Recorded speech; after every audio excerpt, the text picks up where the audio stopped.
Hello दोस्तों, स्वागत है आपका एक बार फिर से कमल एकेडमिक कोच में। आइए आज फिर से कुछ नया सीखते हैं। Good morning, student. Here I am Kusum Lata. Today we are going to study 11th chapter of GSC. The name of this chapter is Air and Water. This is the second video of chapter 11. In this video, we have learned about the water, a good solvent and its properties, water pollution, causes and its prevention, and purification of water. Water. Water is essential for life. We cannot live without it. About 70% of the human body is made up of water. Several life processes essential for living organisms need water.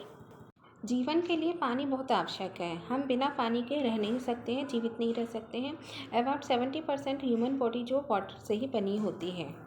Several life processes जो हैं वो water से ही possible हैं और जितनी भी living organism हैं उन सबको जीवित रहने के लिए पानी की आवश्यकता पड़ती है। वाटर हाइड्रोजन के 2 एटम्स से और ऑक्सीजन के एक एटम से मिलकर बना होता है। इसे H2O कहा जाता है या हाइड्रोजन ऑक्साइड भी इसे कहते हैं। Now we have studied about the properties of water. First है water is a colourless, tasteless and odourless liquid. Water colourless, रंगहीन, स्वादहीन और एक गंधहीन लिक्विड है। ये 0 डिग्री सेल्सियस पर फ्रिज होता है और 100 डिग्री सेल्सियस पर बॉयल होता है। द थर्ड वन इसे यूनिवर्सल सॉल्वेंट कहा जाता है क्योंकि इसमें लार्ज नंबर में अदर सब्सटेंस जो हैं डिसॉल्व हो सकते हैं। वाटर में not be good and clean all the time.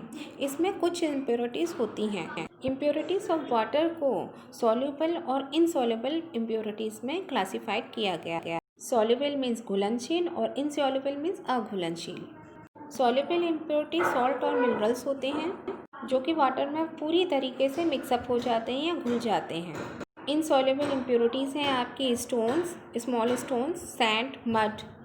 ये इम्प्योरिटीज़ वाटर में पूरी तरह से मिक्सअप नहीं होती हैं, घुलती नहीं हैं। वाट मेक्स वाटर इम्प्योर और पॉल्यूटेड। वाटर किस तरीके से इम्प्योर और पॉल्यूटेड प्रदूषित होता है। Water is said to be polluted if it contains impurities that are harmful to animals or plants or even to the environment. Water को पॉल्यूटेड तब कहा जाता है जब इसमें इम्प्योरिटीज़ मिल जाती हैं जो कि एनिमल्स, प्लांट्स, यहाँ तक कि इन्वायरमेंट में पर्यावरण के लिए भी यह हार्मफुल हो जाता है, तब इसे पॉल्यूटेड या प्रदूषित कहा जाता है। The causes of water pollution are as follows. The first one is allowing sewage from homes and waste materials from factories into lakes, rivers and seas. It means जो होम्स का जो सीवेज होता है और जो वेस्ट मटेरियल होता है factories का वो लेक्स, रिवर्स या सीज में आपके फ्लो किया जाता है तो उससे आपके वाटर पॉल्यूटेड हो जाता है। The second one is washing of chemical fertilizers and pesticides from the fields into the water bodies by rain or even by excessive irrigation. It means खेतों में केमिकल फर्टिलाइजर्स और पेस्टिसाइड्स जो कीटनाशक होते हैं उन्हें धोकर रखा जाता है बाय रेन और एक्सेसिव इरिगेशन के द्वारा, उससे भी हमारे वाटर पॉल्यूशन होता है। To make the water fit for drinking, all harmful impurities and germs should be removed. Some method to remove these impurities and purifying water are as follows. Water को पीने के लिए फिट बनाने के लिए उसकी जो सारी हार्मफुल इम्प्योरिटीज़ और जर्म्स होते हैं उसको रिमूव कर दिया जाता है जिससे वो पीने लायक हो जाता है। सब मेथड्स यहाँ पर दिए गए हैं जिसके द्वारा हम वाटर को प्यूरिफाई कर सकते हैं। वाटर में 2 टाइप्स की इम्प्योरिटीज़ पाई जाती हैं, इनसॉल्युबल इम्प्योरिटीज़ और सॉल्युबल इम्प्योरिटीज़। इनसॉल्युबल इम्प्योरिटीज़ को हम बाय सेडिमेंटेशन, डिकेंटेशन और फिल्ट्रेशन के द्वारा रिमूव कर सकते हैं और सॉल्युबल इम्प्योरिटीज़ को हम बाय एवोपोरेशन और बाय डिस्टिलेशन द्वारा रिमूव कर सकते हैं। We have discuss about the separating insoluble impurities of water. The first one is by sedimentation and decantation. In muddy water, when kept undisturbed for some time, mud settles down and the clear water comes up.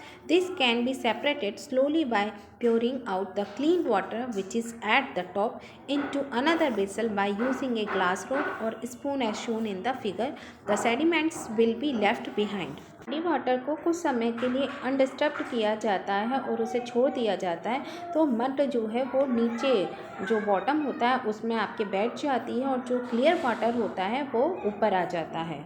इस clean water को धीरे से slowly दूसरे basin में आपके डाल लिया जाता है जिससे आपका जो प्योर वाटर होता है वो दूसरे बेसिन में आपके आ जाता है बाय यूजिंग ग्लास रॉड और स्पून। जैसा कि यहाँ आप पिक्चर में देख रहे हैं और जो सेडिमेंट्स होते हैं वो पीछे रह जाते हैं, नीचे बॉटम में ही आपके रह जाते हैं। फिगर में आप क्लियरली देख ही रहे हैं, फर्स्ट जार में आपके मडी वाटर है, mixture of sand and water. ये सैंड और वाटर का मिक्सचर है जो कि फर्स्ट जार में है।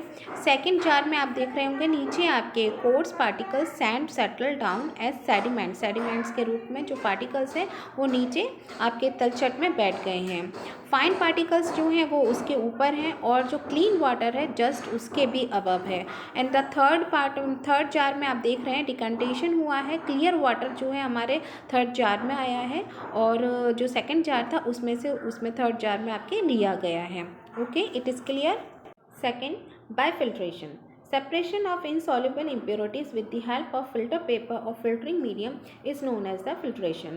For filtration, filter paper can be folded twice as shown in the figure. Open one part to get a cone shape and fit this cone in glass funnel. To make the filter paper stay in the glass funnel, sprinkle some water over it. Insoluble impurities को filter paper की help से अलग करना या filtering medium से अलग करना filtration कहलाता है।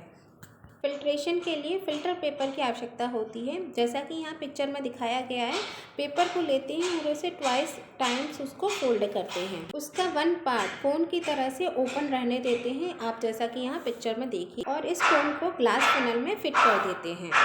फिल्टर पेपर ग्लास में स्टे रहे इसके लिए हम इसके ऊपर कुछ वाटर जो है स्प्रिंकल कर देते हैं। यही फिल्ट्रेशन प्रोसेस होती है, इसके द्वारा हम प्योर वाटर को प्राप्त कर सकते हैं। सॉल्युबल इम्प्योरिटीज़ को हम बाय एवोपरेशन के द्वारा रिमूव कर सकते हैं। एवोपरेशन मीन्स वाष्पीकरण। इस मेथड में 3 स्टेप्स इन्वॉल्व होती हैं। The first one is heating impure salt water. It means salt water, impure salt water को हीटिंग करके। The second one is collecting the water vapour. It means water vapour को collect करके। And the third one is by cooling the vapour we get clean water. As collecting the vapour is very difficult, this method is usually use to collect the solute. It means vapours को collect करके हम cool करके clean water प्राप्त कर सकते हैं। Vapours को collect करना बहुत डिफिकल्ट होता है। ये मेथड यूजुअली सॉल्यूट को कलेक्ट करने के लिए यूज़ किया जाता है। Now we have discussed about the soluble impurities removed by the distillation method. Evaporation method के द्वारा हम जो डिज़ोल्व सब्सटेंस होता है जैसे सॉल्ट, उसको हम दोबारा रिकवर कर सकते हैं, लेकिन जो सॉल्वेंट होता है जैसे वाटर, उसको हमेशा के लिए लॉस्ट कर देते हैं। लेकिन डिस्टिलेशन मेथड में हम दोनों को दोनों जो होते हैं सॉल्यूट और सॉल्वेंट, दोनों को रिकवर कर सकते हैं। सॉल्यूट क्या है हमारा, सॉल्ट, और सॉल्वेंट क्या है, वाटर, दोनों को हम रिकवर कर सकते हैं इस मेथड से। इसके लिए हम एक रिटॉर्ट में कुछ इम्प्योर वाटर लेंगे। What is retort? Retort is A round glass vessel with a long neck bend downward that is used in a laboratory for distilling water.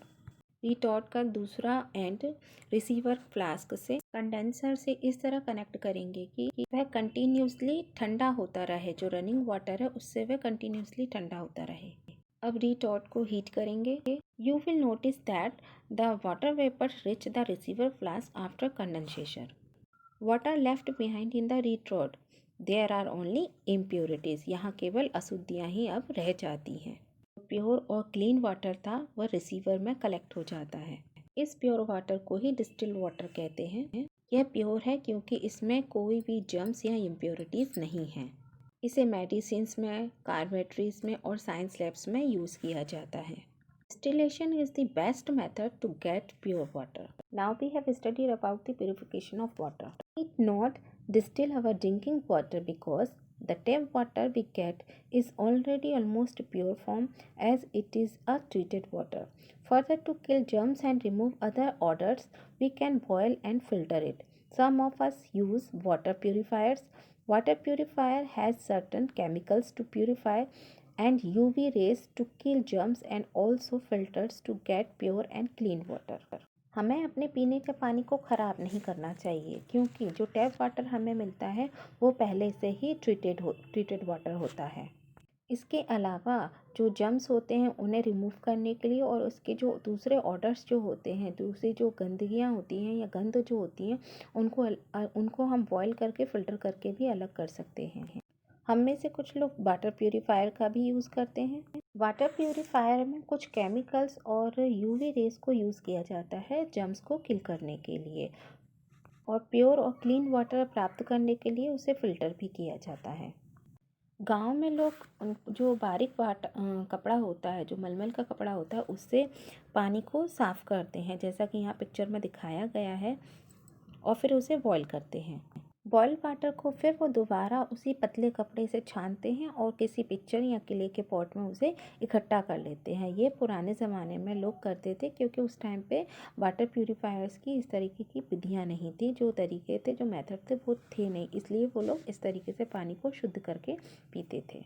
कुछ गांव में डर्टी वाटर को एक पॉट में पास किया जाता था और उसमें ग्रेवल के साथ में चारकोल डाल के उसे वॉश किया जाता था, फिर उसमें सैंड डालकर क्लीन वाटर प्राप्त किया जाता था। पॉट्स को अरेंज किया जाता था एक स्टैंड में, जैसा कि आप यहाँ पिक्चर में देख रहे हैं, और फिर उससे क्लीन वाटर प्राप्त किया जाता था। आजकल सिलिंड्रिकल जो फिल्टर्स हैं वो अवेलेबल हैं स्टील टैंक के साथ में। वाटर जिसे क्लीन करना है उसे अपर टैंक में फिट किया जाता है 1 और 2 सिलिंड्रिकल फिल्टर्स के द्वारा, और फिल्टर वाटर लोअर टैंक में कलेक्ट हो जाता है, जिसमें एक टैप फिट होता है और उसमें कलेक्ट होके उसमें से हम फ़िल्टर वाटर को यूज़ कर सकते हैं, जैसा कि आप यहाँ फिगर में देख ही रहे हैं। Now we have discussed about the potable water. What is potable water? Water fit for drinking is known as the potable water. जो पानी पीने योग्य होता है उसे हम potable water कहते हैं। Now you know that getting clean drinking water is not easy. आपको पता ही है कि जो clean drinking water होता है वो इतना easy नहीं होता है, उसको प्राप्त करना इतना easy नहीं होता है। Our tap water also is treated in many steps before being supplied to village towns and to each house, so we should not waste it. हमारा जो टैप वाटर होता है, जो नल से आने वाला जो पानी होता है, वो पहले से ही कई स्टेप्स के द्वारा ट्रीट किया जाता है, जो हमारे गांव में, हमारे टाउन्स में या हमारे हर एक घर में जो सप्लाई होता है वो पहले से ही ट्रीटेड किया जाता है, इसलिए हमें इसे कभी भी वेस्ट नहीं करना चाहिए। कभी कभी जर्म्स को किल करने के लिए कुछ केमिकल्स का भी यूज़ किया जाता है, जैसे क्लोरीन और पोटेशियम परमैंगनेट। जो वाटर क्लोरीन से शुद्ध किया जाता है उसे क्लोरीनेटेड वाटर कहा जाता है। हमेशा ध्यान रखिएगा कि हमेशा हमें शुद्ध पानी ही पीना चाहिए, क्योंकि अशुद्ध पानी पीने से या कंटामिनेट वाटर पीने से कई डिसीज़ हो जाती हैं, जैसे डिसेंट्री, कॉलरा, जॉइंडिस एक्सेट्रा। तो हमें हमेशा ही शुद्ध पानी पीना चाहिए। This is the second part of 11th chapter. Thank you. Have a nice day.